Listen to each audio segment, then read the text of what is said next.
Hello and welcome to this video conversation between myself, Sam Collins from UKI, the Video Game Trade Association in the United Kingdom, and also Lynn and Isabel, who I'll get to introduce themselves in a second. This is part of a series of work done to bring the UK and Chinese games industries together to share knowledge and share information. It's run by the amazing project In-Game International. And thank you to them for their support with this program. So I've said who I am. Isabel, would you like to introduce yourself? Yes, hi. Thank you, Sam. My name is Isabel. I'm a consultant for RS Listen in London, and I will let Lynn introduce herself. Okay. Hello, everyone. I'm Lynn, the head of the Global Business Development of Listen. I'm delighted to have an opportunity to join Sam for today's conversation. Listen was established in Beijing in 2015. We have office in Shenzhen, Shanghai, Guangzhou, Hong Kong, and Chengdu. Earlier in this year, we also established our first international office in London. We are a team that has served the game industry for over 10 years. We have provided marketing and advertising service, as well as creative content production service to game publishers such as NetEase Games, Tencent Games, YouTube Games, and so on. Well, thank you both for your introductions to RS Listen. I'd like to find out a little bit more about how you have helped UK or international companies with their releases in China, and what are the challenges that you've overcome? Okay, thank you, Sam. This is a very good question. Helping UK game companies launch in China is something we are really passionate about. We work closely with some great game publishers and channel partners in China. We have got strong connections with Chinese game publishers and have access to key channels like the big mobile phone networks and popular platforms such as Douyin. Our strategy is all about making sure games click with Chinese players. We tailor our marketing and advertising to fit the local culture and language. It's not just about translation. It's about making the game feel like it was made for Chinese gamers. Localized marketing strategy is very important. Here, I'd like to share a previous case we did for World of Warcraft, commissioned by NetEase Games. Hopefully, this could give some insights into what and how we did it for our clients.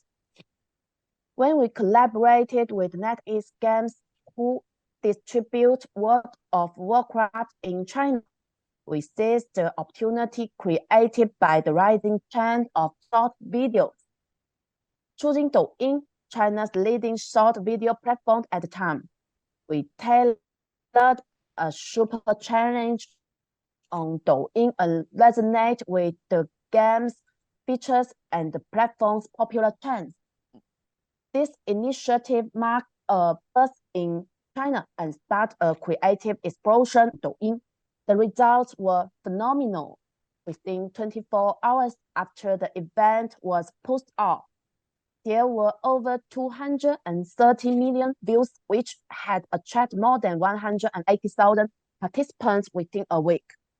The event generated over 1.1 billion video views and attracted more than 150,000 fans to the official Douyin account of World of Warcraft.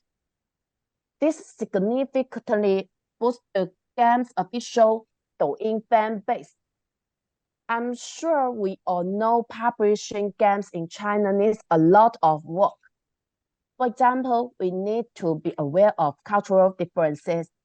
The gap between Western and Chinese cultures can be wide, and this can affect how games are received. We tackle this with solid market research and by really tuning into what works in China. The second one is on policy and regulations. China has strict rules around games. We can help UK companies understand and navigate this by connecting you with professional advisors. Getting this sorted early means we can launch games without unnecessary delays. The other challenge is how to make the game stand out in the crowd. The gaming market in China is super competitive.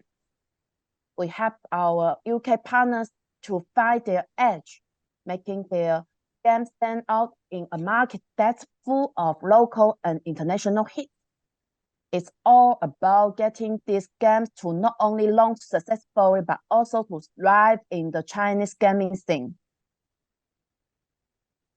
Fabulous. That's a brilliant insight. And thank you for the case study example. It just shows the enormous size and potential of the market. Over 200 million people reached in the first 24 hours is incredible. Absolutely incredible. Now we talk about challenges, Lynn, and there's been I'm sorry to say there's been a sustained period where no Western games have been released in China. I'd like to find out a little bit more about that. Why has that happened? There are several reasons here. First, the Chinese game authorities hit the pause button on approving new games back in mid-2021. This freeze lasted about a year and a half and really put a hold on foreign games getting into the market. The good news is by the end of 2022, they started to show and approvals for foreign games keep back in. Now, getting a game into China isn't a walk in the park. The rules there are super strict. If you are a foreign game, you have got to get localized and have a license with a Chinese partner. It's all about fitting in with China's standards. Now things are looking up. There are more foreign games getting the green light. We are talking about 58 foreign games approved this year already, which is more than last year. So yeah, the doors are opening, but it's still a pretty tight squeeze. Even with these new approvals, the gaming market in China took a bit of a hit in the first half of the year. Sales dipped a bit, but there's talk comeback in the second half. So fingers crossed, it could mean more room for Western games to make some waves. That's fabulous to hear that the market is starting to open again for international games and the opportunity is there. Very optimistic view. So thank you very much for sharing that view with us.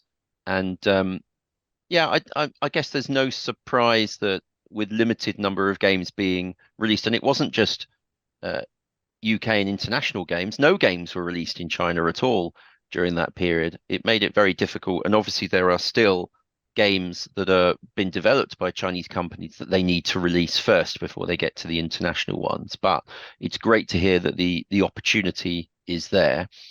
You're an expert on this, Lynn. So I'm going to ask you if you have any advice for UK developers hoping to sell their games in China. What advice do you have for those UK companies? Okay. For UK developers aiming to break into the Chinese gaming market, here's some of my views. Other industry insiders may have more to add to this. First thing first, localize your game thoughtfully and get to know your audience. I mentioned localization is more than just translating words. It's about tweaking your game's interface, language, and cultural bits to really click with Chinese gamers. Chinese gamers have their own preference and cultural nuances. Get to know their favorite game types, how they like to play, their social media vibes, or that stuff. Research what genres and game mechanics are popular. The better you understand the players, the more you can tailor your game to appeal to them. Secondly, navigate the regulations. China has strict rules for games, from content to licensing. make sure you are up to speed on these regulations. You might need to tweak your game to fit these guidelines, so be ready for some adjustments. Then you need to find the right partners. Teaming up with a local publisher or partner can be a game changer. They know the market regulations and can help you navigate the complexities of launching in China. Or consider joining forces with local developers. It's an effective way to mix resources and tech, upping your game's quality and edge in the market. Attending the trade shows can be a great way to meet them. It'd be even better to go on a mission organized by Yuki. If I were interested in the Chinese market, I'd jump on an opportunity to go on a trade mission with Yuki to China Joy next year. And come and speak to us, listen. We are in London now. It's equally, if not more important, to test the waters and learn to use Chinese social media. Platforms like WeChat, Douyin, and Bilibili are huge in China. Consider using these for marketing and getting influencers on board to boost your game's visibility. Last but not the least, stay flexible. The Chinese gaming market can be unpredictable. Be ready to adapt your strategy as the market changes and new trends emerge. That's all. That's fabulous advice, and thank you for the advert for Yuki as well. Thank you for being so nice about us and potentially organising a mission to China next year at China Joy. Yes, that would be fabulous, wouldn't it? And we'd make sure that we would bring the companies to come and have a chat with RS Listen while we're there. So thank you so much for the guidance today, Lynn, and the advice that you've given us. It's been fascinating as ever. I want to hear a little bit more about what RS Listen are working on at the moment. What are you doing as a company at the moment? Okay. Currently, we are focusing on 3 areas. Our first big thing is our global advertising business. We are working closely with TikTok, IGN, and game industry in the UK and continue to grow our media partners here. It's all about creating cool brand ads, making some noise, and getting influencers on board. We've got skills in helping Western games get noticed in China too. Recently, we collaborated with Douyin influencers for cup games, grooming business casino.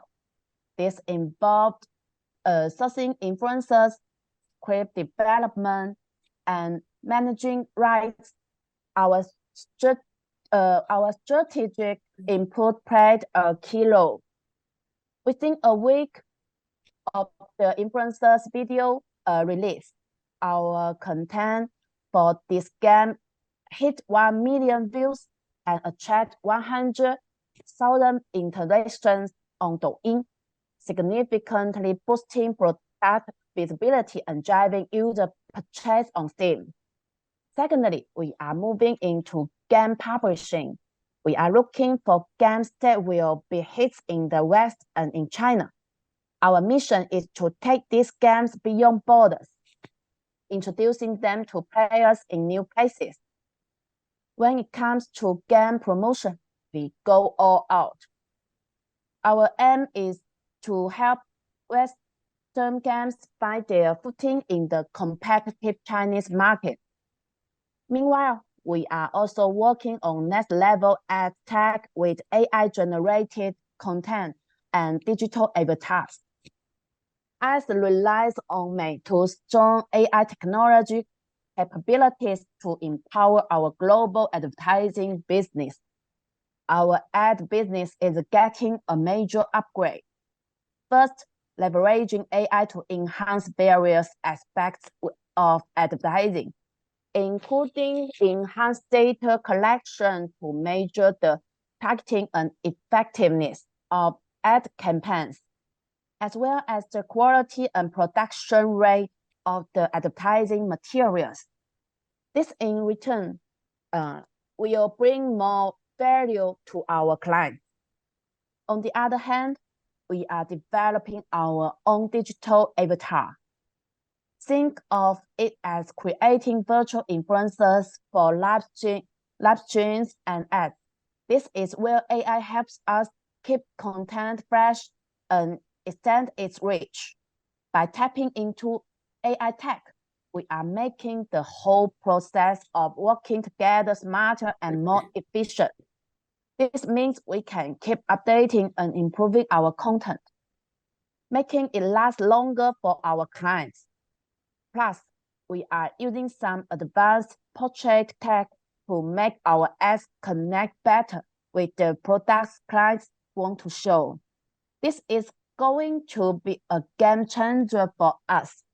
And if you would like to know more, speak to me and my team in London. More information can also be found on our website. Thank you. We have a very short clip here. Would you like to see a little bit of the work on digital avatar? Yeah. Yeah. Mm. Okay. It's fascinating. It sounds incredible. Yeah.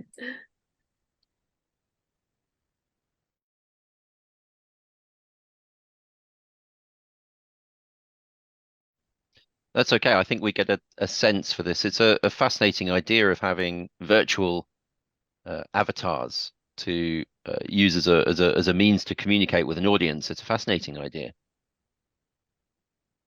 Well, thank you very much for bringing us up to date and up to speed on what RS Listen are doing. The publishing side is of particular interest, I would imagine, to UK companies that want to reach the Chinese market and to work with such an established partner as yourself. So, and thank you for sharing your details. In fact, thank you both very much, Lynn and Isabel, for joining us here today for this up-to-date information on what's going on in the Chinese market and trying to identify opportunities for UK companies.